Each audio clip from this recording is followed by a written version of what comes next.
Good afternoon, good evening, and good day. Good morning to those of you on the West Coast.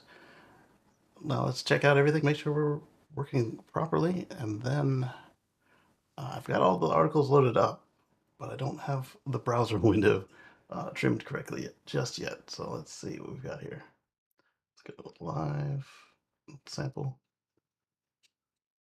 All right, so there's where I came in silently. Okay, the audio works. Next up, see if we have anybody in the collaboration room. We don't yet, that's fine. I guess I should get a little stream health going. How's it looking? Says it's good, which is amazing because the computer is screaming right now because I've got so many articles loaded up. It's like, no, don't do it. All right, I don't know what audio I'm coming through, but it's there, so let's ask it. Hey, perfect. Let's get this started. All right, so I'm going to move this over to presentation view, and then I'm going to start a window capture of this tweet. Not that one. Yeah, this one. Done. And it's a little small, so we're gonna adjust it. Move this over here, up and over.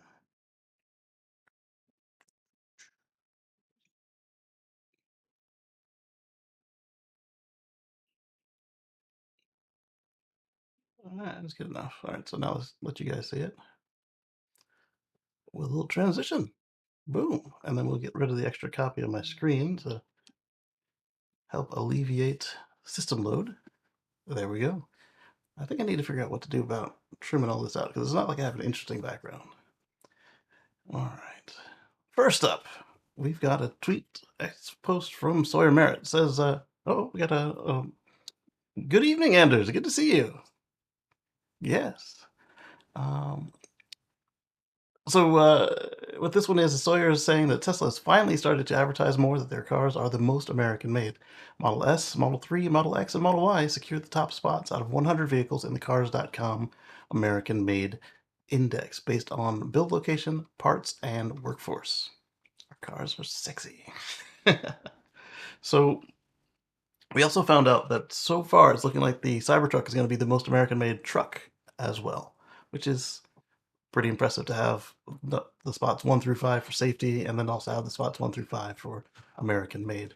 Currently, spot number 5 is I want to say it's the Honda Passport. I'd have to look it up again to be sure. But what they're going to have to do next year, if they want to do a top 5, they're going to have to do a top 10 just to not say it's all Tesla. Dan says, afternoon. Good to see you, Dan. All right.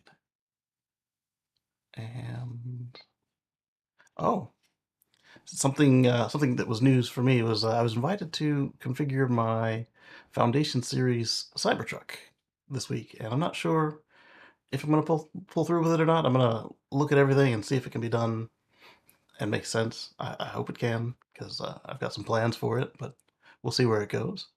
And let's move on to the next thing. I just wanted to point out these the Tesla's finally acknowledging that they keep getting all these American-made accolades. Close that tab. All right, so this one's coming from Sawyer as well. News: Tesla installed 606% more charging stalls in the U.S. than the next closest competitor. Tesla got 6,000 stalls installed. EVgo did 850 for 2023. Electrify America did 588, and ChargePoint did 410. So the average uptime of the Tesla supercharger was 99.95%. Not bad. Not bad at all. But you can't say the same for the competition, unfortunately. But thankfully, the NEVI funds that are getting the new stations installed for around the states, they come with an uptime requirement to actually keep the money that they get to install these stations. So we should see that, combine that with the new NACS connectors that everybody says they're putting in, we should see a more uptime, less broken lock pins. Uh, Switching to NACS won't magically make their stations better, but it will make it so that the charge handle lock isn't a reason why they don't work. You've still got the issue with their operating systems, their connectivity, whether you can even pay. Because so many of them have a pay terminal that can't handle the weather, which is an interesting choice on something that's meant to be mounted outdoors. I mean, it doesn't have to be outdoors. For most of them, say no ventilation required, but if they intended you to be using this in a parking garage or other semi or totally indoor space, they should say, hey, this is not the outdoor model, and keep track of that. I wonder if there are any messages on this one. The more the merrier. Now do cost installed per charger. Probably because EVgo was busy on training their staff at dancing. Oh. Sutherland, Oregon, been there, done that. 2023 was a huge year for Tesla charging. All right. Let's move on to the next one. All right, this one is coming from Elon Times, also talking about a Sawyer Merritt post, um, but that's okay. So Elon Times is saying that this is an incredible achievement. 4.20% of the auto market in the U.S., not just EVs. So this is phenomenal because we were celebrating when hybrids got 1 and 2% of the market share of the U.S. a couple decades ago, and we were really happy when EVs hit their 1 and 2%, and we said it's just a matter of time before they hit the tipping point of about 5%. This is one company. One company hit 4.2% of the market by itself. This is going to be phenomenal to watch. Exotic Geeks, what's up? Good to see you. So 4.2% of the market. And then you add in everybody else. That's going to be incredible. But something that Sawyer points out in his tweet is that Tesla now has more market share in the US than Volkswagen and Subaru combined. Let that sink in. This is going to be incredible for EVs. Subaru has an EV, and Volkswagen does do some EVs. But Subaru, Volkswagen, Mazda, they weren't really voluminous. And so to start overtaking these brands that people think of as having more market share than they actually do is it's going to be an interesting year this year for 2024. That's for sure. Hey, baby, what have you got there? Oh, you have an imaginary cup? Oh, thank you. Mm. Uh-oh, I drank it all, didn't I? Cheers. Yeah. You want to be on the show? Oh, no? Okay, that's fine. No. Uh-oh. Yes. Oh, man, this is good. That one didn't have any replies. Let's see what Sawyer got on his replies. Yeah, you can have that. All right. That's overall market share, not just EV market share. Yes, we talked about that. This is what I wanted to. I think it's the next one I've got on it. Oh, baby, be careful.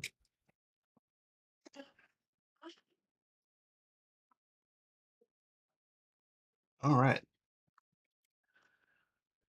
This is why my desk is all cluttered because I had to keep everything over 3 feet off the ground.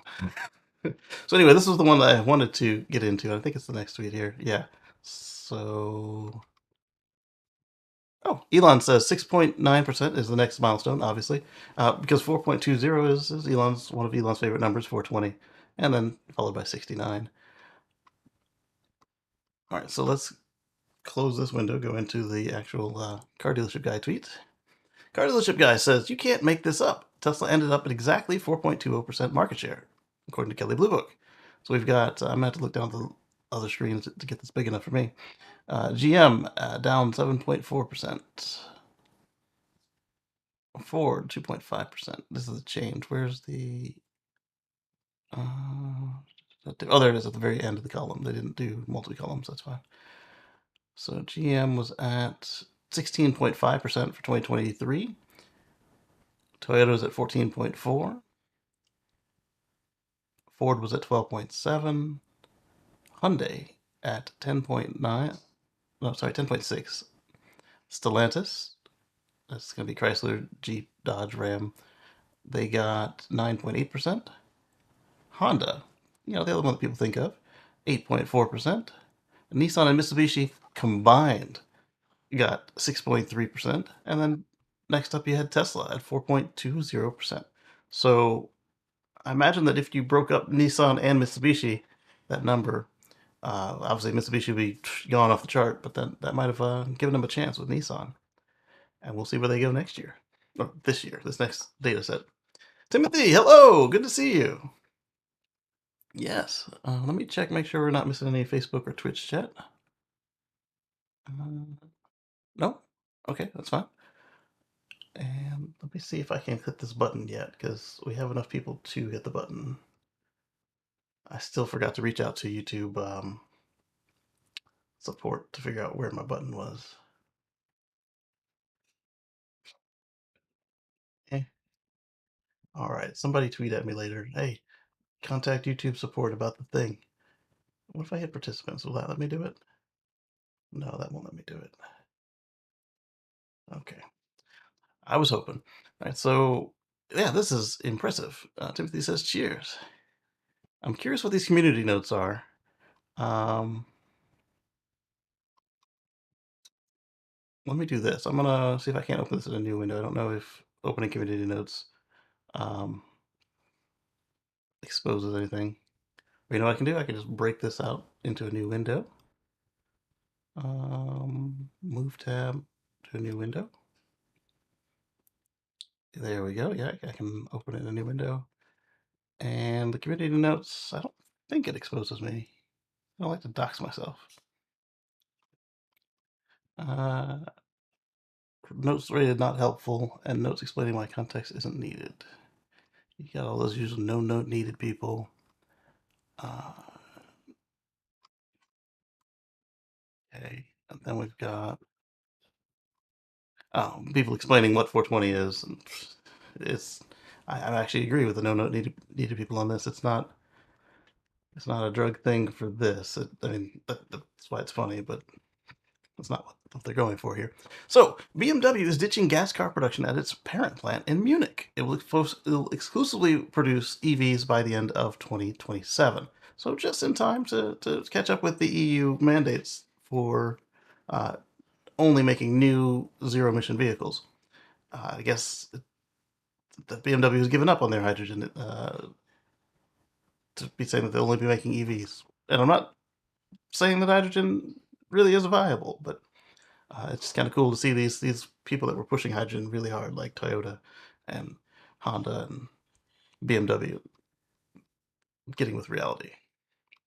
All right, let's go into the article and close the tweet. See what we can learn from it. All right. So BMW, from what I understand on this, is they just closed their main engine plant and are switching it over to EVs. That doesn't mean they're not making any more fossils or combustors, but this is a step in the correct direction to do that. So let's see. Making a major move towards EV production by ditching gas-powered vehicle manufacturing from its plant in Munich. They expect to spend 650 million euros to update the factory with 4 buildings, including a vehicle assembly line that will explicitly produce EVs. Good work. Starting in 2026, BMW will start building the new class in the Munich plant. By the end of 2027, Munich will produce exclusively all electric vehicles in what executives call the parent plant. As I said, that's pretty cool, and not too shabby considering that some of the places have as early as 2030. It will be too late for Norway at 2025, but considering that they already do make EVs, I think that they'll be all right with satisfying Norway's needs. Let's see what else they have in there. Any tidbits? Still planning to build combustion engine vehicles, yep, as I said. But this has moved those lines to a plant outside of Birmingham in the UK. Okay. And they've already trained roughly 12,000 workers for different production jobs at the Munich plant. That's all it takes. All these people complain about, oh no, EVs, I'm going to lose my job. You don't have to lose your job.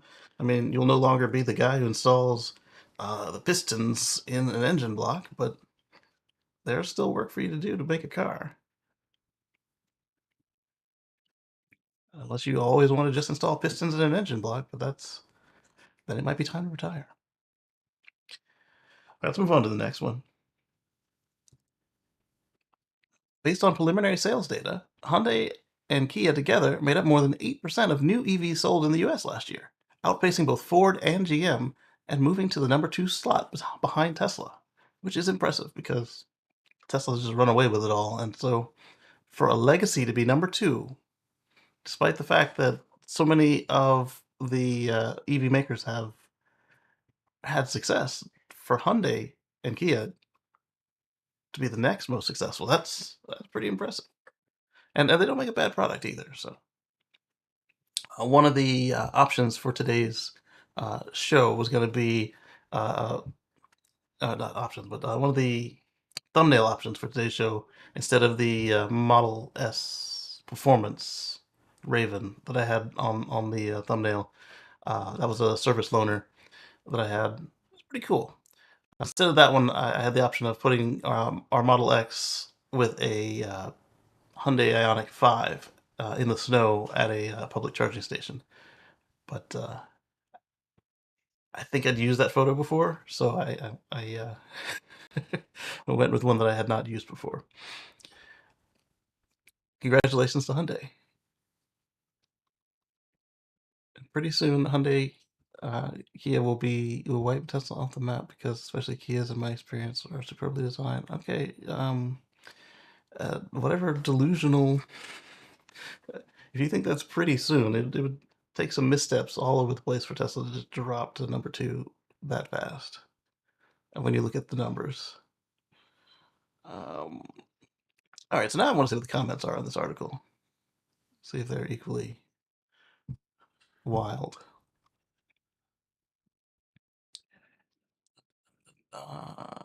Here we can see them visually over the years. So they got over 100,000. Not bad. Not bad at all. 1,000 units in just 1 month. Congratulations, folks. All right, let's look at these comments and hope that they're not too off the wall. Some kind of random thoughts. My guess for EV sales 4 years from now is that reminds me, for those of you that watch more than one of these shows, on the Tesla Live show on Wednesday, we're going to be asking for your predictions for what the Tesla sales numbers this year are going to be. So start thinking about your methodology and what your number is going to be, and then Mark will collect them and record them on the show on Wednesday.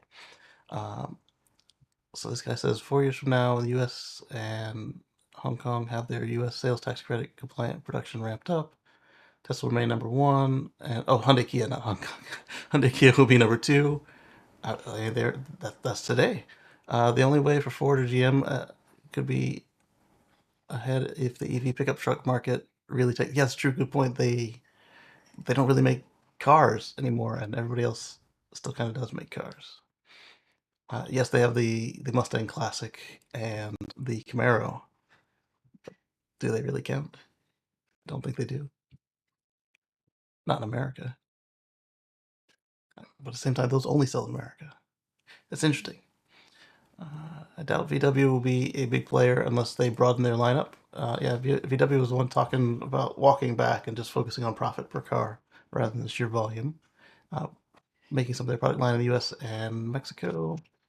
Toyota will be gaining. Yeah, Toyota will. They have to. And they've got inertia, yes, but they've also got resources to correct their mistakes.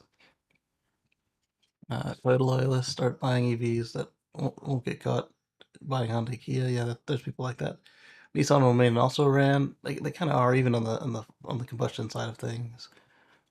Honda will be getting rolling. BMW and Mercedes-Benz will continue strong. Interesting concepts. And let's see. They're definitely stars of legacy automakers. Yep. Okay, let's go on to the next thing. News. Microsoft has placed a large 12 gigawatt solar panel order, enough to power 1.8 million homes annually in the US. The solar modules will be produced in the United States. And that's coming from reneweconomy.au. So we'll look at that in a moment. This one was one I found funny, but I didn't click on it. Let me guess, no Tesla involvement into the project. The reason I didn't click on it was uh, it's a jab at how Bill Gates and Elon aren't getting along right now, and Microsoft is a little bigger about dealing with what their founders want versus what we saw with Amazon almost uh, spending way more than they needed to on launches instead of going with SpaceX because of Bezos and Elon. I don't think we would see something like that go down at Microsoft unless it was competitor versus competitor, like say Microsoft versus um, if Apple made solar cells. But Microsoft's kind of this whole, I guess you could say, kind of like a hippie commune type thing going on now. They're a little more relaxed and laid back than they have been in the past. They're willing to collaborate, which is good to see. Oh, you brought some Legos. What did you make here? Mommy. No, Mommy, you made a tower. You made Mommy. Okay. She made Mommy. Or Mommy made it. One or the other. Yeah.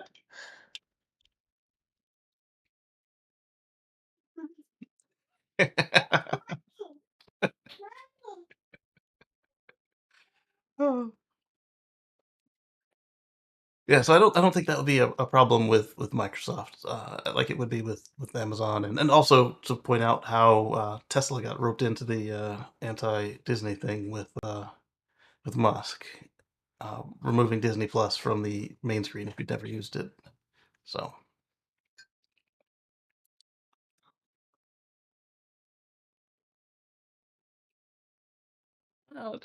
let's see if we can't find any interesting details about this. American manufacturing. Let me make this bigger so I can. I mean, I can kind of got it, but that's yeah. It's interesting what it loads and doesn't load. Like the flyout menus, they don't load. Like there's a big menu over all the right hand side of the screen. But if I pull out the tabs, they do show. That's interesting. All right, so uh, previously announced 2.5 gigawatt module supply. Okay, so over 8 year period, so that makes sense. It'd be just easy peasy. They're gonna take all these people's production for 8 years. Q cells, yeah, those are American. I think I've got some Q cells in my house. Reaver group. Oh, Mark's in the waiting room. Let's join up with Mark. I didn't hear the little. It's like a little ping in the ear. So I'm glad he let us know. There you go. Oh, we don't hear you. Is that my fault or are you on mute? Oh, you brought me a block. Thank you. All right. So she wants me to make something with one Lego. Um, Let me see. Can you guys hear Mark? Because maybe it's just me. I still have to work on getting these audio set up. Um, well, let me see. Collab cam. Yeah, it says that Mark is talking, so it's probably just me. Let me make sure that the monitor is turned on for that microphone. Um, Monitor and output. Record to all the tracks. But why can't I hear you if everybody else can? Stereo. Well, I didn't change the settings, and they worked last week or the week before last, I should say. Um, but can you hear me? Okay, you can hear me. I see when you touch the microphone, it blips down on the screen, but I don't hear it. Oh, more blocks. Hey, baby. Thank you. We're trying to get Mark's sound working. Um, yeah, I see. It's clicking. It's like it peaks, but it doesn't have like a wave like normally when you're talking.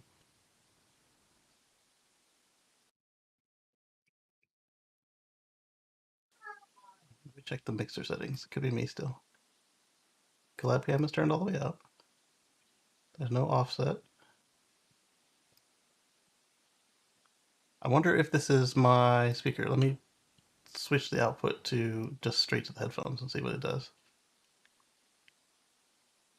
Global monitoring device will be the headphones. Okay, I've switched them. Testing one, two, I hear three. you. Okay, so it's all me. I need to Okay, I'm going to contact try to support about plug that. in the headset here and see if that changes anything. Okay. Yeah, I need to contact support about the that audio routing feature. I like you changed the speaker. Yeah, I did because it wasn't working. So the headset doesn't work. Oh, so it was the headset. Let me change back and see what happens real quick. Because I do like that other device. Um, I just had it. Oh, there it is. Audio monitoring device. Be that one. All right. Test one, one, two. All right, so I will plug in. Okay, I still hear you, so that's good. So it wasn't their fault this time. Is there a button like on our other program where you can switch which microphone? There is. I've just switched to an external now Oh, okay, that because, works too. yeah, Okay, so what do you think about this Microsoft buying 12 gigawatts of solar power?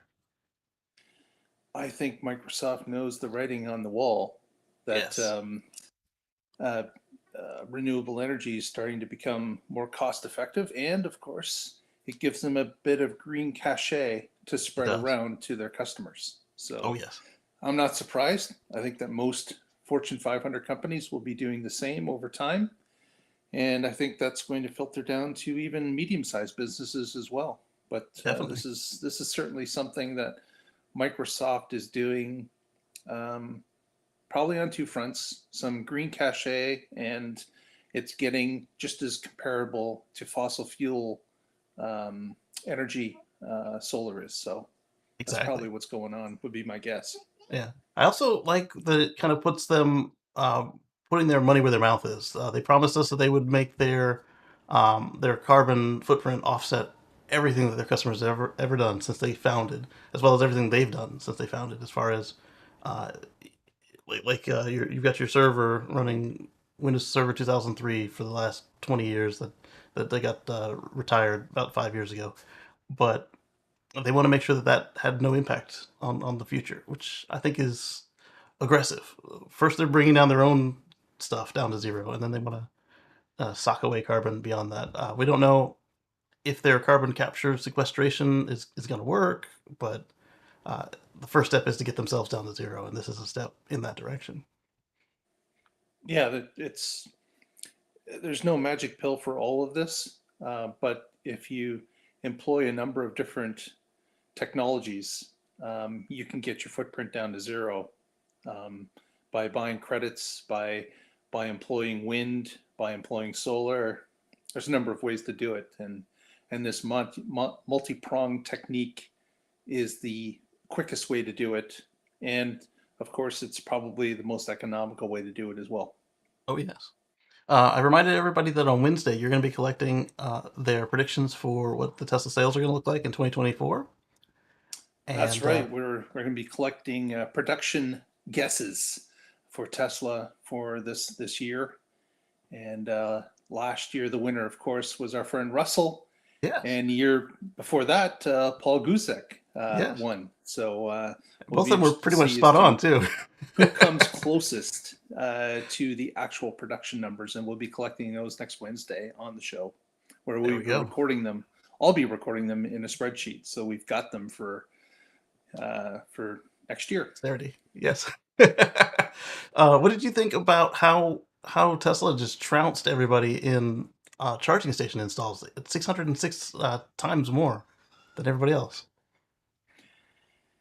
Again, it's not it's not a big surprise. I just see that Tesla has been leading the world when it comes to chargers now for a few years.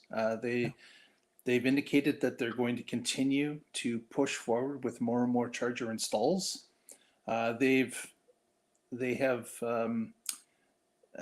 gotten their processes down for the creation of the chargers, for the installation of the chargers, for who they choose as contractors to go out and do the actual work.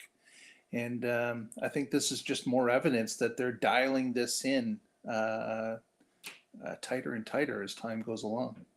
So I have to say I'm not surprised, and I think they will continue to lead as well because now they're getting other funding from other automakers, from the federal government, um, multiple federal governments. So they've been able to do this on their own. Can you imagine when they're given extra economical support from other Exactly. entities? It should be able to accelerate them even further. Yeah, I was reading something this morning. Somebody was talking about them in India, and I wasn't paying enough attention because I had just woke up. And they pointed out the fact that Tesla has now gone to the point where they are practically debt free. They probably still paying off a loan here or there, but it was kind of in combination with India and making sure that Elon actually had a pay plan because he completed his pay plan a few years ago, and so now he's just kind of like a I don't know, a volunteer or whatever, and they were suggesting that if they gave him some goals, he might focus himself a little bit more. And and that little bit about they don't have to chase down any of these incentives to put a plant where it makes most sense for them. It doesn't mean the incentives don't affect them, but it does mean that they're not chasing them to get their work done, which is an interesting place to be in. Yeah. I'm gonna go back to this tweet from Car Dealership Guy because I got you on now. I'm gonna make this picture bigger. So Tesla ended up at exactly 4.20% market share at the end of 2023. And that's one, two, three, four, five, six, seven, eighth place. All production of all vehicles. Yeah. Across the board. Yeah, not of EVs, cars. Just automobiles. I don't want to say cars because some of these guys only make trucks. That is just incredible to me. I didn't. I mean, I knew we were going to get here. I just didn't think it would be now. It felt like it was more of a struggle just a couple years ago. Kacey, I'm gonna have to drop out, but I'll Okay, that's fair. rejoin you in a couple minutes. Just got Okay, to I'll see you handle in a few something minutes. here. All right. All right. Let's see. Next up, we're going to talk about the Mega Pack. The 2-hour Mega Packs have dropped in price. Let's go on in. Well, let's see what their question is before we go into the article. How do you think Tesla's energy products will influence the energy sector in the coming years? So I was talking to somebody on one of, I don't know if it was Elon or somebody else's tweets, talking about how little. I think it was probably in response to an Elon tweet because he's really big into powering the world with solar. How little land we need to not really land, but space we need to dedicate to photovoltaics to switch the world to electricity. And the person came up with, well, what about when the sun goes down? Like I said, well, I've got enough battery to make it through the night, assuming the sun comes up the next day with zero power input. Assuming I'm not running the air conditioner just because the air conditioner's not it's too powerful for my inverter. But the heater, no problem. Similar system, but it's not a heat pump, unfortunately. But so I was like, yeah, I can make it through the night. And the guy came back, well, you can't do that with the whole grid. So I sent him a link to this. I haven't seen the reply yet. It wasn't to this article, but linked to the product itself. Uh, you can't back up terawatt hours worth of or terawatts and terawatt hours worth of consumption. It's like, why not? Australia did it, and there's nothing stopping the rest of us from doing it. I said, well, what did I say? Let me open up a new tab and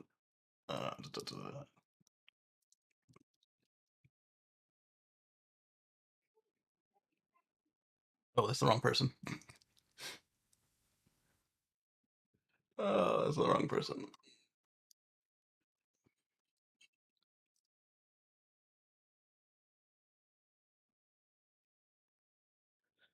There we go. And how long ago did I write it? I've got a lot. Oh, look, there we are. There's that. that? Right here. So I said Tesla.com/megapack and their competitors. And and I don't think he responded. No, he did not. But it's just a matter of fact that there are storage options. We've got pumped hydro. We've got, I think in China, they've done the falling bricks thing. And if you store the power, then it doesn't matter that the wind doesn't always blow or the sun's not always shining. I believe in there was also somebody suggested that we um, put all the panels in the middle of the desert in the U.S. And it's like, well, you could do that, but it might make more sense to do it locally because you've got losses in transmission. All right, so next we've got. Oh wait, so they dropped by $40,000, over $40,000, not bad. So the 2 hour mega pack is 42,500, spotted by Merit. It would be $1.2 million when the install location is set to California and can be seen on Tesla's Megapack configurator page. The price can be vary quite a bit depending on what state it's installed, ranging as high as $1.3 million when location is set to Alaska, for example. Alaska is it's kind of a hard one. If you'd put it somewhere else, that'd be interesting to see. Buyers can either order Megapack in 2 hour or 4 hour configurations, with the latter option costing $1.2 million in California. The two options offer different specs for power and energy ratings, as well as round trip efficiency, as can be seen on the Tesla website. Let's take a look. All right, that sounds like Mark's back. Let's take a look. Show on stream. There you are. All Hello. right. Hello. Mark is in the studio. Yeah, lost my quiet room, so I had to move. Oh, they moved you to the basement with you. That's right. So now we're talking about a price drop on the Mega Pack. Somebody was saying that the usual sun doesn't shine, blah blah blah, and I responded with um, Tesla/Mega Pack as well as their competitors, because they were saying that I had responded that I can survive the night without power in my house, assuming the sun comes back up the next day. We're good. And he's like, "Well, do that on the grid scale." I was like, okay, boom. We got that. It's just a matter of having the budget and the will to deal with it. It's not a technological problem anymore. The hardest part about No, it is it's as far as that is the case, is we do have the technology to handle it in yeah, the vast majority of cases. And I say that even the utilities out there can get involved with this and benefit from this by providing their customers a way to switch over to that and create a virtual power wall for those utilities to share. exactly. What better way to protect all of the people that are connected to your grid by having the resiliency of maybe 50 to 60% of them being able to self-produce Yeah, and share if the grid requires it. So, yeah. I look like someone like Green Mountain Power out of Vermont that With the virtual power was on plants, this yeah, train early and saw the benefit of, hey, why don't we just offer an incentive to our customers to buy a power wall or uh, other competitor that's comparable to put into their homes. We'll help them pay for it, and as part of that deal, they'll help us deal with peaks and valleys when it comes to the energy curve for all of our clients. And just like our friend Patrick does with his house. exactly. So it obviously makes business sense instead of building a peaker plant to have all your clients, or a good percentage of your clients, be able to be self-sufficient if the grid requires it. So Yeah, that's a big plus. yeah. And speaking of bigger plants, we'll be talking about Hawaii later in the show. So, a little heads up there.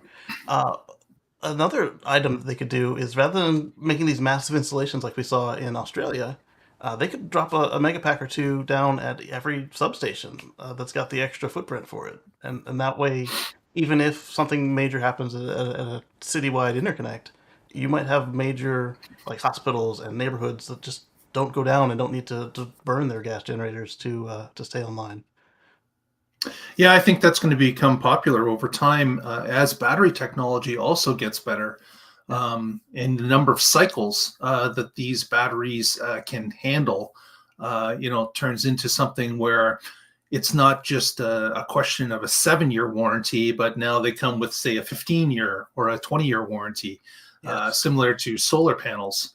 I think at that point, it becomes a no-brainer that why not set up with solar and a battery that can recycle for over 20 years? yeah, It's something that we're going to get to, I believe, yeah, over time. Right now, I think it's a 7 or 8 year warranty on the Tesla power battery pack. walls.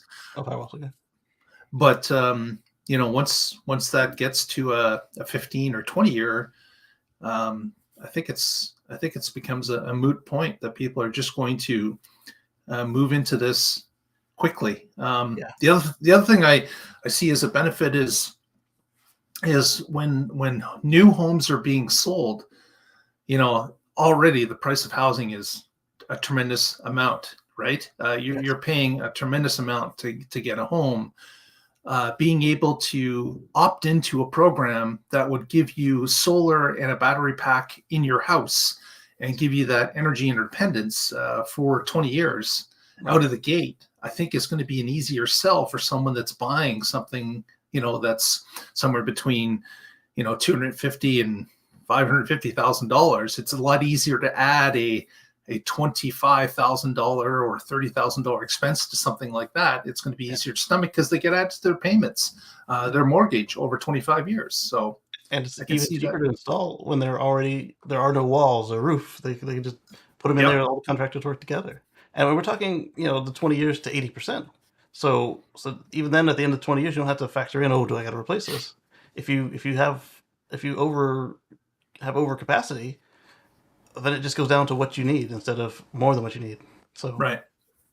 there's ways to do this smartly. And like Mark said, once it's in your mortgage, like my taxes went up, and I saw a little note on my credit. Hey, your mortgage balance went up. I'm like, what the hell? So I went and looked, and it was the escrow for the mortgage had gone up, and it's just gonna fix itself. But um, I didn't even feel that the payment didn't change, but the balance went up for a second, which is Yeah. a little like what's going on here. They normally send me a letter, and they did not. I know I made that payment. Oh, so let's go on to the next one. Let's go ahead and make sure I'm in the right. Oh, good thing I checked. I almost closed all of us instead of just the tab. Electrify Canada has switched to. Oh, perfect. You're back, Mark. Electrify Canada has switched to kilowatt hour billing, and with the switch, EV owners are plugging into Electrify Canada stations in BC will be paying as much as 6 to 7 times more than a Tesla owner plugging into a supercharger station. Yeah. So this is across the board change that's happening when it comes to billing in Canada for DC fast charging for your electric car. There's been a complaint over time about charging by a timer just doesn't equate into fair billing Right. because of course if you're charging at this time of the year in mid-January, you're taking in electrons much slower than you would be in say July. Like that guy So with the Toyota EV we were talking about a couple weeks ago. yeah, It slows down when it so gets there's cold. there's been that inequality of what you're actually getting for the time. So they went to kilowatt charging billing, and that is something that they're now, as this article indicates, Electrify Canada is now switching over to it. So we've got different groups that are taking their time to switch at different points, but it's some people see it as a fairer solution. I have to be honest, I don't do a lot of charging outside of my house. Like I'm doing 98% at home. Right. Uh, my trips are typically regional as opposed to cross country or outside of the province or into the United States. If I go on vacation, that is something that I would do it for.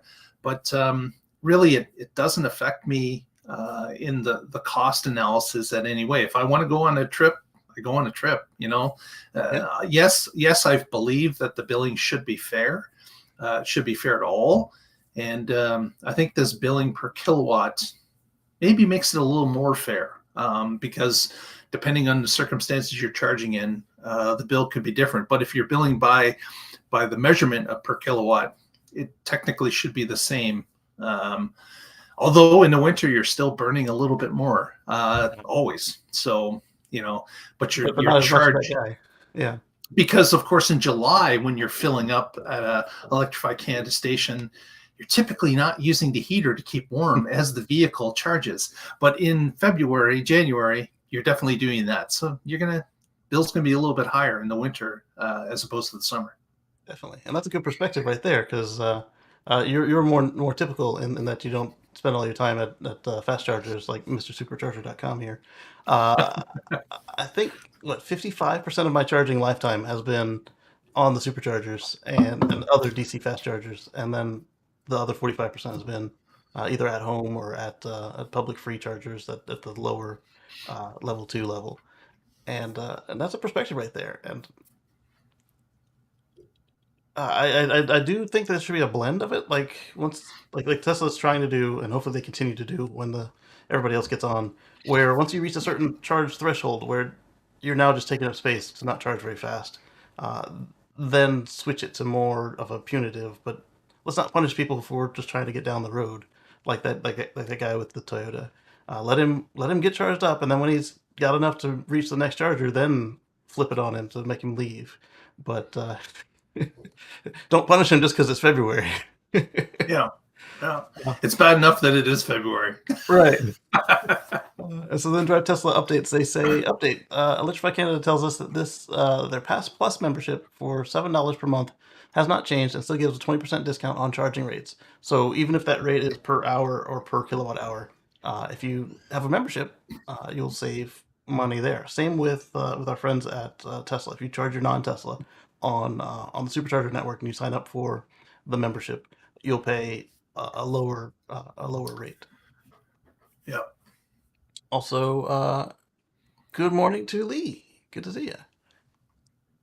All right, let's see what we've got up next. We've got Rivian's connectivity subscription service is coming soon with Wi-Fi, hotspot, and music and video streaming and more. And this is something that we had anticipated that we would see on Tesla at some point. They've got the capabilities, but it just doesn't look like it's going to come in. Our friends at Ford and GM experience this daily. I think my sister's Kia's got it too, and so you can just use the cellular connection that the car already has to be a hotspot basically. You pay dearly for it on those other brands. I don't know if Darren tells us what Rivian's gonna be charging. Let's take a look. Uh, but I mean that sounds like a convenience to me. What do you think, Mark? Not having to pay for a cellular plan for every tablet. Yeah, it's a little bit of a bonus there, certainly. Yeah, it's got a better antenna than any portable device too, because it's a car. Yeah, yeah, Yeah. All right, so they don't have a pricing, but they do have, what's going to be included. You're going to have in-vehicle Wi-Fi hotspot, unlimited 4G LTE hotspot, music streaming, unlimited streaming such as Spotify. These might be different bundles the way they're broken out in tables there. Satellite images, so that part sounds like the way Tesla does you. You don't get your satellite view unless you pay up. right. Enhancement to vehicle mapping and navigation. Again, that sounds like Tesla too. Like you can see the traffic. The car knows it, and it will route you around the traffic, but you can't see why it's routing differently. Right. You haven't So paid. you just got to trust in the system that it's doing the right thing. Like home to the work is just this way. Why don't we do that? And then you go, and then it was traffic. Whereas if you went the way that the car said, you would have routed around the traffic. Or if you paid, then you'd see, oh, that's red. I want to avoid red. Vehicle security video. So same thing. If you don't pay up on Tesla, you can't do your remote sentry view. So your gear guard won't work on your phone if you haven't got the connection. That's fine. Video streaming, that's the same way with Tesla. You can't watch Netflix and Hulu and whatever if you haven't. Well, I'd say that you could be at a supercharger that has a Starlink connection, and they'll let you they'll let you connect anyway. Gaming, the internet browser. Fleet mode. Okay, so that's unique right there. I'm not sure how Tesla handles their fleet connectivity if you have to subscribe to the premium internet or not. Yeah, I've never heard anything mentioned about that fleet on Tesla side. Well, I guess maybe not though, because Tesla themselves doesn't subscribe to it. When you get a old loaner, and then Hertz, they didn't subscribe to it, but they still have the fleet features. Yeah, So maybe not all of them, but definitely the core features that a corporate would want are there. But I don't fault them for that. They're a smaller company, and data is expensive. So I think that's a fair trade off if you want to run a fleet. Maybe have the fleet pricing for the internet because maybe you don't want to have the hotspot and all the other. You don't want your people watching videos. They should be filing reports while they wait for the car to charge instead or something. I don't know, but there's ways to make that work without breaking either business. yeah. Yeah. Oh, there we go. So 13.99 Canadian or 9.99 US. That sounds like Tesla's pricing. No, that's Tesla's pricing. Okay. Yeah, I was going to say that's exactly, isn't it? Very fair. They just copied Tesla. Oh. Okay, so this one, I think we touched on it last week. It took Elon 2 days to acknowledge that this thing came out. The Model 3 Highland is out now, and it comes with significant improvements that we've talked about, and they were accurate as they came forward. The only thing that we were guessing on that didn't happen, and we're not sure what's up, is the Model 3 performance. It's going to start here in the States, but it's still not ready yet. It's still in the release candidate phase, so at the moment, the only Model 3 Performance you can buy is leftover stock or used ones. So you can't yet get a new Model 3 Performance. I'm curious what we'll see in that, because we did see that leak where they had the racing seat with the plaid insert, where they had the for the Model S, but it looked like you might be able to get the Ludicrous or the Cybertruck inserts on those same seats. So if you don't need a new performance now, then it might be exciting to see what's waiting on what's coming in on the new Model 3 Performance. But Yeah, it's tough. It's tough to make a decision on yes, long range or performance if you don't really know what the performance is going to be offering. right. We do And know of that course, we have no head start on this because Europe never got the performance, so exactly. It they just don't know disappeared. either. Yes. So one thing to look at here, if you see an in stock Model 3 Performance brand new and you need one, you want one, this one will have stocks and it'll have the older headlights and it will have what else? Mostly just the stocks. It's up to you. Oh, the it'll also qualify for the federal tax credit with the point of sale uh, refund. And this week Tesla just updated their app and their online process that you can when you're buying your car, if it qualifies for the tax credit, you can hit a button right there in your sales process, and they'll take 7,500 off of your itemized bill. Yeah, Unless they're your bank, then they could put it in the down payment side. Uh, I don't know if they do that, but they have that ability. So this is exciting, and we talked about it on the Tesla Live show. So if you want to get into all that's new, take a look over there. And let's go on to the next one. In 5 minutes, you can warm up your Tesla remotely from the Tesla app. You do not have to scratch your car. You do not have to explode its windows with boiling water. Yeah. Ouch. And even if you don't have the app, go out to the car and ooh, go out to the car. yeah, that's Push a the nice button. video. That's a nice video. Ouch. Ooh, and the paint too. Oh. I should have had a warning on that one. Trigger warning. The trigger warning. That's horrible. Like it really is horrible video for those watching. I've never seen. Oh man, like it's even a metal shovel. Like it's Metal not even a shovel, plastic shovel, hot water, and they're going right across the window and and the paint. paint with the metal Ooh, shovel. And ooh. it's like, oh, what are you doing? I mean, I know it doesn't snow that much in England, but oh my goodness. Oh, by the way, this also works in the summertime. If it's just crazy hot, you can either open the windows or turn on the air conditioner. So, Yeah, this is a scary video. Oh, Yo says I would have run over screaming to tell him to stop. it doesn't matter what kind of car you're doing this to. Yes, You could end up with an exploding window pouring that hot water over a absolutely, frozen windshield. There's absolutely. no doubt. Yeah, and all the cars, like even with the ones with the little 10-minute remote start timer because they don't want to gas you out with combustion. Do that, set the settings right, do it 2 times, and then it'll be mostly done. But the cool thing about the Tesla is, if you can't park it inside, they don't have a 10-minute timer because they're not worried about gassing anybody out. And it's Yep. so fast, it's so effective, even on the heat pump and non-heat pump models. It's just like I can watch like last week's show. Yeah, I saw a little circle in the ice on my Model X. That was just from the camera because the camera was I left Sentry mode on, and the car's so nosy it just clears the spot in the window for itself. Yeah. And so then I hit the app and it clears up the rest of it just right there. I was on a journey last week going to a client, and the car alerted me Yeah. that the front sensor was no longer effective because it Oh, was either blocked or there was an issue with it.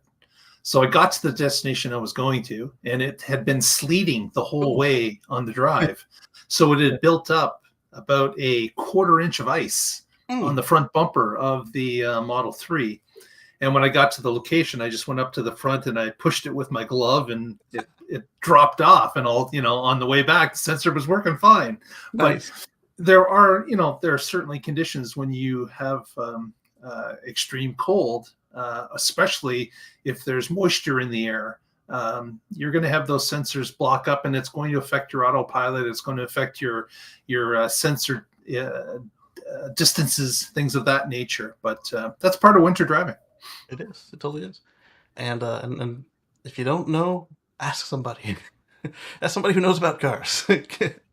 uh, EPA has announced 1 billion grant in funding for electric school buses. So this is good. This will cover probably about 100 to 1,000 school buses, depending on how much battery you want. And if you have any sway in your local school system, have them go get some of that money. Let's take a look and see if they give us any details on it. So they want 2,700 more clean buses. So about what I estimated, isn't it? 67 applicants have been selected for funding in 280 school districts, serving over 7 million students across 37 states. That's great. School districts in low-income, rural, and tribal area communities have made up about 86% of the projects and will receive the grant money. Excellent. We got a quote from Vice President. She says, each day, 25 million school children ride our nation's largest form of mass transport, the school bus. With the vast majority of those, sorry, I'm going to go to the bigger view. It's easier for me to track. The vast majority of those buses run on diesel, exposing students, teachers, and bus drivers to toxic air pollution.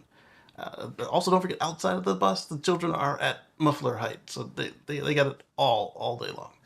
As part of our work to tackle the climate crisis, the historic funding we are announcing today is an investment in our children, their health, and their education. It also strengthens our economy by investing in American manufacturing and America's workforce. Yeah, because they have to be American batteries and like the same stuff for the tax credit on the trucks. Good stuff. All right, Sawyer says VW announced today that it's bringing ChatGPT to its cars and SUVs. VW says ChatGPT will enrich conversations, clear up questions, interacting with intuitive language, and receive vehicle-specific information and more, purely hands-free. And they weren't the only And ones. it Mercedes and too. it was, as we've seen, ChatGPT will lie to you too, Yes, exactly. They and still- speak so confidently you can't believe it's lying to you. right. I think it would be good for like those long journeys where you need somebody to talk to, just to keep your alertness. That would be fun. And if they have some sort of control in place to make sure that it doesn't hallucinate or just straight up lie. Uh, Hallucinate. That's a good word. Yes. yes, I can see benefits to this. I don't see the need for it, but I can see some benefits to it, and as long as it has the right bumpers in place to make sure it doesn't Well, this is a new feature that Yeah. someone is rolling in because they believe it can give them some separation in the market. It's showing that they're innovative. They have a new feature that you can use in their vehicle. So, You know what would really help with that perception is being able to update your car without taking it to the dealership. well, I'm sure that they are wondering if they can do that too, and they would certainly like to do that. But as we've discovered, Legacy Auto is not that good at software, Right. and they're having difficulty with it, and they're having difficulty hiring software engineers to help them with it. So Yeah. it's an issue that they're all fighting going uphill, trying to make these changes. But I don't know. As far as Chat GPT, as you said, Casey, I don't really see a need for it, but there could be some interesting uses. So we will see. Yeah.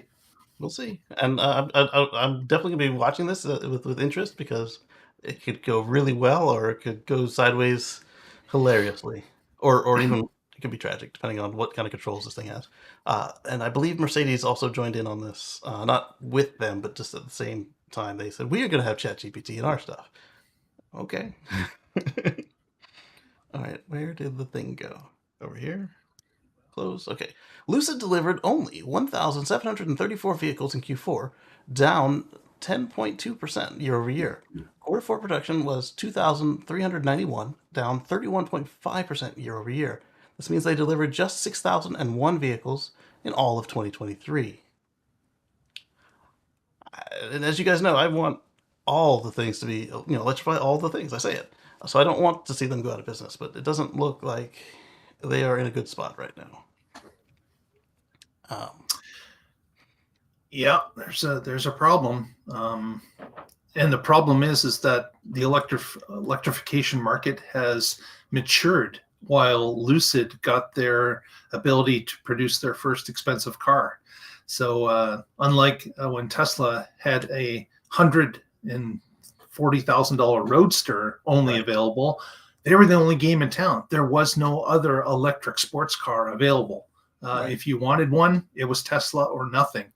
Lucid does not have that luxury. They are now in a market with many different legacy automakers as well as Tesla that can compete in the market they're after. So they're going to have a difficulty in distinguishing themselves as the electric brand to buy if you're in a certain price range. And that's where I see they're going to have issues. Definitely. Joe Tedmeyer asks, why are there some analysts and others who think that Lucid is doing great? Is this an example of a sustainable business model? And then I replied, I mean, if they were built for hypercar volume, this would be fine, but they're not Ferrari, Lamborghini, McLaren, Paganda, etc. I mean, they're built for mass production. They're not built for, I'm clicking on the wrong place. They're not built for by hand, bespoke. We used 3 cows that were 100 years old to make this happen. And then Gas Off says, and they're not hand built either. Unicorn status doesn't buy you prestige either. Yeah. A unicorn mass produced car that doesn't seem to have backing doesn't. It's not the same thing saying I've got a Ferrari to cost 30,000 for an oil change. Hey, I've got a Lucid and they went out of business. How do I get the software updated? What's going on with this latest patch? That's what they're running into right now. I wish them luck. And speaking of Lucid, uh, uh, VinFast last week, first VinFast, and now Fisker dealerships. Is it strategic growth or a cave-in? Let's peel back the EP pivot and layers and go to dealership drama. So Fisker has abandoned direct consumers, just like VinFast did, and they're going to be working with a dealer group. I mean, that's something you're going to have to consider. Like, if you can't do it alone, you can do what Ford and all the other legacies did 100 years ago, and just dump all your inventory as fast as you can make it onto a dealer, and then you can say, "Hey, we sold 100,000 cars this year. Look at that!" And then you still have to report like what's going on at the dealership, but it's perceived differently. Huh? Can't reach this page. What's going on? Try again. Yeah, it's something that that new electric vehicles are going to have to contend with as to whether or not it makes sense going to the dealer way. But of course, if you don't have the resources to do it yourself, or if you can't obtain the credit to do it yourself, then there's a situation where, in order for you to survive, um, amass a dealer network and share that cost with those dealers. They're going to make money from it because obviously they're not going to be involved with it unless there's some profit for them. But it could allow you to float a little bit longer, establish yourself, and then be able to get your costs down because you're selling more. So it's a situation they probably don't want to be in, but it's a reality that you have to deal with when you're in business. That sometimes you can't float this thing by yourself. Hopefully, they had some decent lawyers that could craft this thing so they can. Because you don't have to be in the situation that Ford and GM are in right now, where you're making new products and you're saying that the way that they should be, and your dealership's going, nah, we're gonna do it our way. So it doesn't have to be bad, but it does make them slower and less able to innovate in the future. But if structured correctly, it doesn't have to be bad for the customer as far as being able to get service, being able to know, hey, I want the blue one, I can go get the blue one, that sort of thing. Let's see if they picked a dealer or if they've just decided to restructure. VinFast had already picked a dealer when we talked about them. Discovered the current situation with high interest rates. Oh, same stuff we heard Elon talking about at the last call. Discover the situation with high interest rates, expensive real estate, and getting people trained is more difficult. I think we went that route just because everyone does when you're a startup. I went to my accounting department and asked what's the cost of selling a car. We decided that we would rather give that money to a dealer so that we could expand faster. Just as Mark was saying, hey, it's another way to make it done. Said Henrik Fisker, the CEO and president of the EV startup. Yeah. So they also need some money to settle how they're rolling out this Fisker Ocean. It's not going as smoothly as they had hoped. So we wish them luck as well. Oh, it opened twice. It couldn't get it open at all, then it opens twice. So we talked about Hawaii, right? So a huge battery has replaced Hawaii's last coal plant. This is coming from canarymedia.com. And some folks are asking, well, how can a battery replace a coal plant? And we're not sure if they just meant the ground it sits on, or if there is green energy elsewhere, or if there's a methane plant that is overproducing and this one is just sucking it up. But look at those gleaming megapacks on the hill. This actually happened in December, but they waited to make their press release until all the news folks got back from their winter holidays. Smart. So the largest coal plant shut down on September 1st, eliminating 180 megawatts of fossil-fueled baseload power from the grid on Oahu. Oh, so that was baseload. So how are they recharging these things? That's a good question. A crucial step from the state's first in the nation commitment to cease burning fossil fuels and electricity in 2045. So we've seen Tesla do this with American Samoa, and there was another island in the American Pacific where they Puerto Rico? Puerto Rico, yeah, Puerto Rico's working on it. There was another smaller one like this around the size of the American Samoa, where they replaced the generators, diesel generators, with solar cells and megapacks. But either way, so this is the largest one they've done now, right? Unless they, because they didn't do all of Puerto Rico yet, but they're working on Puerto Rico. Yeah.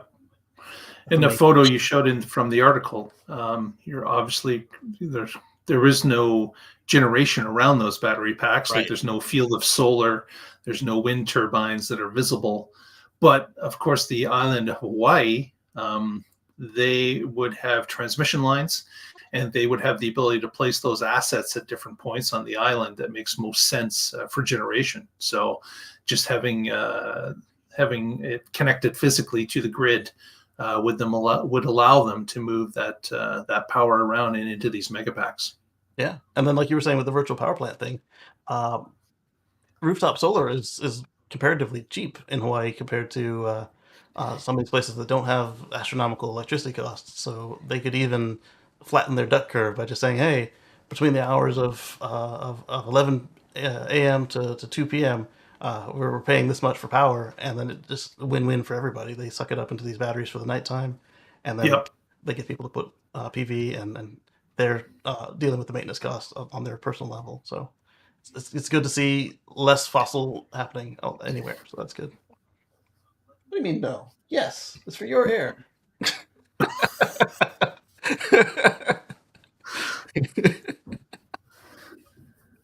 She disagrees.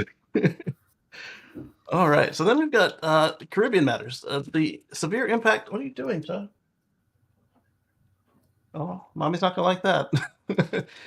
Caribbean matters. The severe impact of climate change in the U.S., Virgin Islands, and Puerto Rico. So this is coming from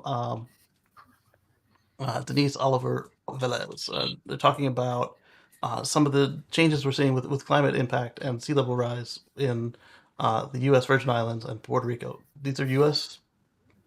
This is U.S. So this affects our citizens directly. Uh, when we talked about how it was happening in Maldives, some folks said, "Oh, that's around the world. Who cares?"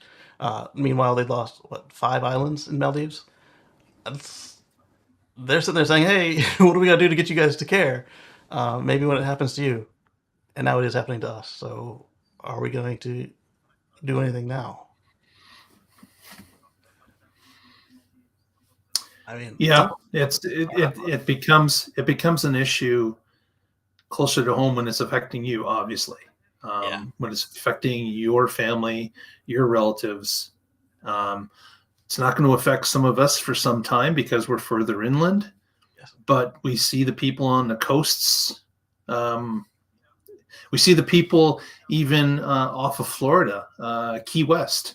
yep, Some of those islands are depleting, and the government is saying we don't have the funds to keep the road upkeep properly as right, these islands start to submerge. right, We do not have the ability to spend money unlimited to keep that main highway open at all times. right, And they're wondering, what are we going to do? There's a lot. There's a lot of different parts of the country that are beginning to wonder, what can we do with climate change? How can we deal with this? And unfortunately, Puerto Rico and others are in a situation where it's going to affect them first. yes. I believe I read a study that said that something like 40% of Miami will be gone before 2100 from sea level rise. You might not agree. I mean, I don't think it's a problem with the people who listen to this, but you might not agree that we're contributing to it, but or that we're the cause of it. But you could agree that maybe we shouldn't. If the house is already on fire, maybe we should turn off the gas, not speed it up. Um, Right. You should take measures that are possible to take in order to slow things down. right. And not to get on the political side of it all, but there's a lot of people who have concerns about refugees, of various reasons. Climate refugee is a term that exists right now, and we're only going to see more of them if we don't make it so that they don't have to leave their homes. It's not like they want to leave; they they will, because you can't live in the ocean just yet. It's not Yeah. Waterworld. Oh man, Waterworld. That was an interesting movie. All right, so that is the end of our scheduled show. Mark, do you have anything for us while I look and see if there's anything that I pulled out that we didn't touch on yet? Just some interesting shots of Cybertruck for those who are interested. If you're on X, please follow us at the Tesla Life. There's a lot of people starting to receive these vehicles, and of course, we're getting these great videos of people loading the back. I believe Kacey commented on a cinder Yeah, block load. I don't know who's loading their cinder blocks like that in their truck, but man, I would be upset if that was my truck and you were right. loading it Or my like cinder that. blocks. Yeah, Broke half my but load. it's like they have the tailgate down and they come up with a front end loader and it just dumps in the back and there's cinder blocks falling out and then they do it again and it's like, okay, I understand they're doing this for a demonstration purpose, but still, that's kind of crazy. But I don't own a truck that is used for work like that. And just seeing a Cybertruck, which at this point costs minimum 100 grand US, to be throwing cinder blocks in the back like that was questionable judgment, I would say. You could fit a lot more in if you put them in neatly. Yeah, you stack them, man, you get triple the amount. But okay. And then they later came back and said, all good. And amazingly, they didn't break the back window because that was a concern for several people. It does look like they dislocated the cover to the electric outlet a little bit, though. But wow, yeah. Yeah. Lee had her sensor give her an alert, but they had to replace them. It was from a car wash. So again, when Tesla says they don't recommend automated car washes, there's another reason why. It cost her $150 with labor out of warranty. You guys know I like to do recall notices. This one's not a car, but it is still kind of in the Musk Co family. The new Starlink, the Starlink dish without the motors in it, not the business dish, but the new regular one. There's a recall on. Let me just open it up. Where did it go? So the Gen 3 antenna standard pipe adapter has been recalled. So if you have one of those, for one, don't stand under it, and two, look out for an email from Starlink about what they're going to do to repair and replace this thing for you. Also, look and see if they give you any instructions on what to do until the replacement arrives, because I'm wondering if it might be dangerous in high winds as well. And we had some of that across the continent this week. Did you guys get any of that hurricane-style wind this week, Mark? Not hurricane amount, but it's been quite windy up here. Nice. Tesla improves connectivity and adds intuitive reverse in software update. So that one is touching on with the typically on a Tesla right now, when you shift into gear, they cut the Wi-Fi and then they switch to cellular. But now they've started to have some logic, like, hey, the person sat in the car. Let's warm up the cellular connection, but not switch to it just yet. And then when you switch into gear, it'll change over to cellular directly rather than having to start up the cellular, get a signal, and especially for those of you that have the not the home link, but what's the MyQ app inside the car to control your garage.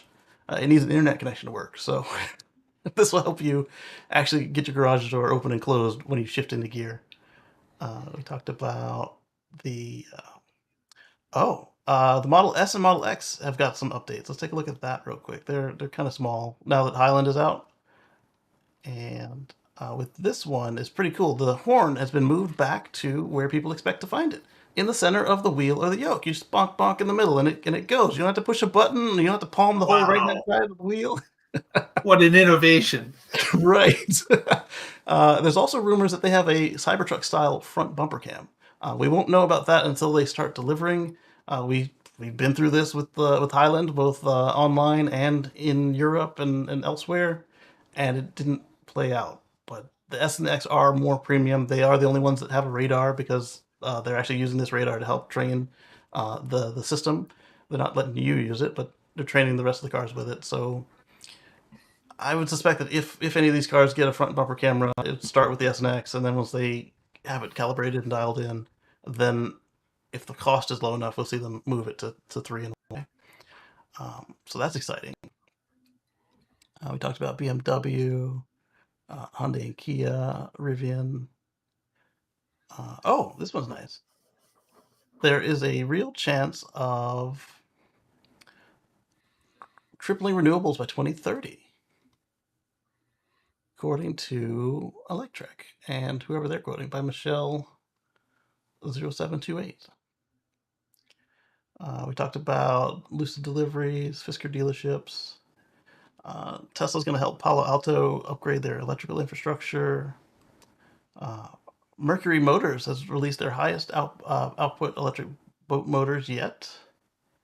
And, so we talked about how IF Metal was trying to shut Tesla down in Germany, right?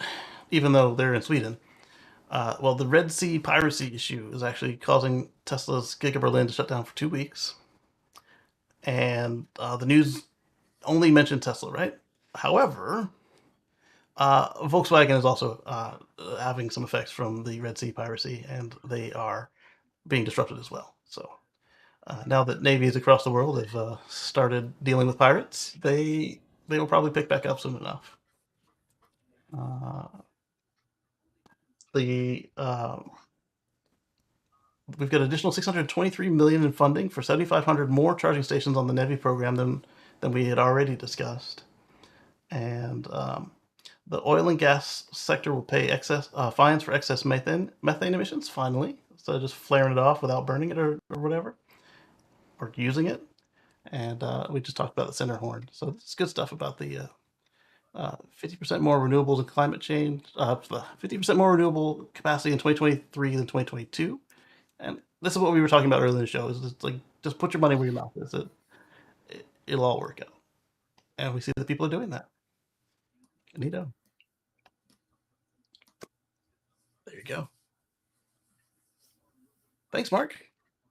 Hey, thank you, Kacey. Appreciate you watching us out there. If you haven't already, please give the video a thumbs up. Press that subscribe button. Help Kacey's channel out. It's small, and that is very much appreciated by us. Definitely. And then we also want to thank our channel members for your financial input. And I want to thank all of you guys for your time today. Without you guys, this wouldn't be possible at all. And Mark, I'll catch you in a little bit after this outro.